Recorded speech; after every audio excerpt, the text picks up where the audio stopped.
I don't want to be involved in conspiracy theories. You know, there are lots of them. They can go on. We can speculate on that forever. What we really need to know is how those buildings came down. World Trade Center 7 collapsed because of fires fueled by office furnishings. It did not collapse from explosives or from fuel oil fires. To undermine scientific integrity is to undermine our democracy.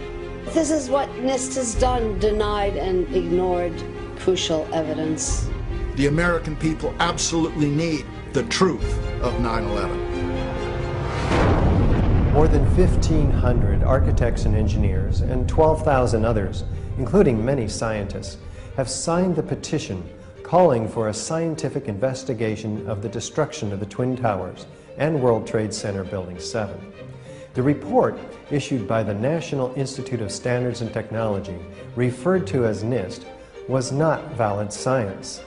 They're talking about a single columnar collapse or failure that resulted in a total collapse of the building. Building number 7 descended in free fall for the first 100 feet, which means that there was absolutely no resistance to the descent whatsoever.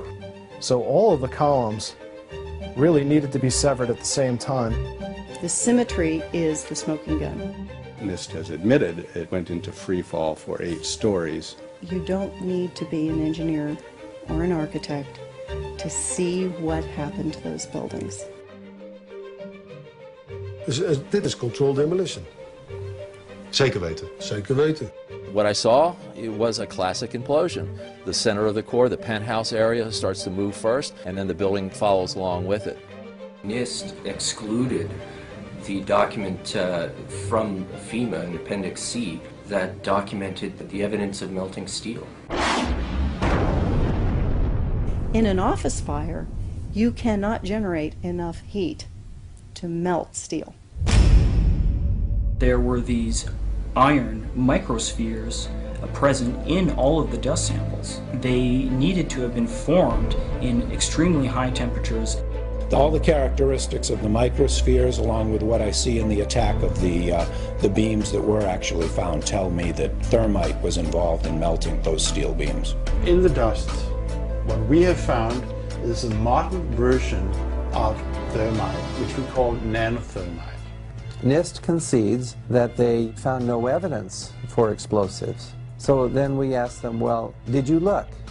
And they said, no, we did not look for explosives or residues of explosives. And in fact, the evidence is overwhelming that these red-grade crystals are very high-temperature incendiaries. And we have watched as scientific integrity has been undermined and scientific research politicized in an effort to advance predetermined ideological agendas. If this is a crime, I think everybody agrees it's a crime. Evidence was removed from the scene of the crime. You can't do science when you are deprived of the evidence and when your hypothesis is the least valid instead of the most likely. When the most likely hypothesis in the case of Building 7 wasn't even mentioned. This is not science.